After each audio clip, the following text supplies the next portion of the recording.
ఎక్కడున్నాడు అని. అది వాడు చెప్పే పద్ధతండి. హ్మ్. అది వాడి పద్ధతి. ఒకళ్ళ మీద అరవడు, ఒకళ్ళనేమి అనడు. ఎక్కడో ఇస్కాన్‌లో ముందు కూర్చుంటాడండి, ఏడుస్తాడు. కొంచెం సేపటి తర్వాత ఇక వాడిది వాడు సెట్ అవుతాడు. స్నానం చేస్తాడు. వాడి పనులు వాడు చేసుకుంటాడు. ఆలోచించండి ఒక్కసారి. మనందరికీ కూడా వేరుగా ఉందండి బాధని వ్యక్తపరిచే పద్ధతి.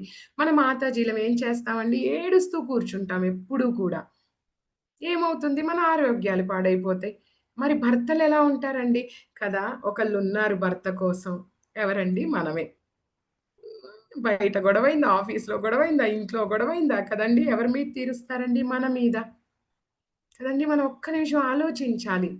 ఇంకెవరున్నారు తనకి? మనమేనండి. ఎవ్వరు లేరండి గుర్తుంచుకోండి. కదండీ! ఆ భర్త అరిచాడండి, ఒక్క క్షణం ఆలోచించండి కదా! ప్రతీదీ సర్వం ఈయనే చూస్తున్నాడు కదా! ఏదో పిచ్చెక్కినట్టుంది బయట కదా! భరిద్దాం. కలత చెందకూడదు. ఇది భార్యే కాదండి, భర్త కూడా ఆలోచించాలి. కదా! నేను ఇంట్లో డబ్బులు తీసుకొచ్చి పడేస్తుంటే, నా పిల్లల దగ్గర నుంచి, కుటుంబం దగ్గర నుంచి, ఇంటి దగ్గర నుంచి, నా తల్లిదండ్రుల దగ్గర నుంచి, మరి నా చుట్టాలేంటి సర్వాన్ని మరి తను ఒంటి చేత్తో నెట్టుకొస్తుంది కదా! అవును కదండీ! భర్త కూడా ఆలోచించాలిది. ఒంటి చేత్తో నెట్టుకొస్తుంది కదా!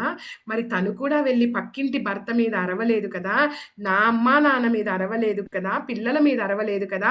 తనకి కూడా ఒక్కడే ఉన్నాడు. వాడెవరండి? భర్త. భర్త కూడా కలత చెందకూడదండి. ఇదండి భగవంతుడికి నచ్చిన గుణాలు. కదండీ! మన ఇంట్లో ఈ గుణాలని మనం తీసుకొస్తూ, ఆ ప్రేమపూరిత వాతావరణాన్ని తీసుకొచ్చిన రోజేనండి భక్తి అనేది.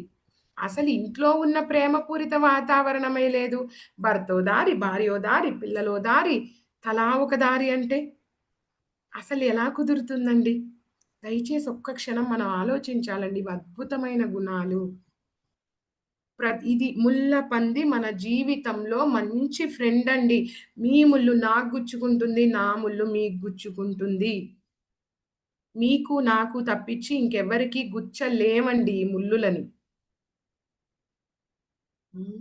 సుఖ దుఃఖములయందు మరియు భావోద్వేగములయందు సమచిత్తుడై. ఏవండీ, సుఖమొచ్చిన రోజు ఎగిరిపోతున్నాం. దుఃఖమొచ్చిన రోజు కుంగిపోతున్నాం. ఏం సాధిస్తున్నాం మనం జీవితంలో? ఒక వ్యక్తి అంటండి వేరే రాష్ట్రానికి ఏదో మీటింగ్‌కి వెళ్ళాలనుకుంటాడంట. ఎప్పుడు మార్నింగ్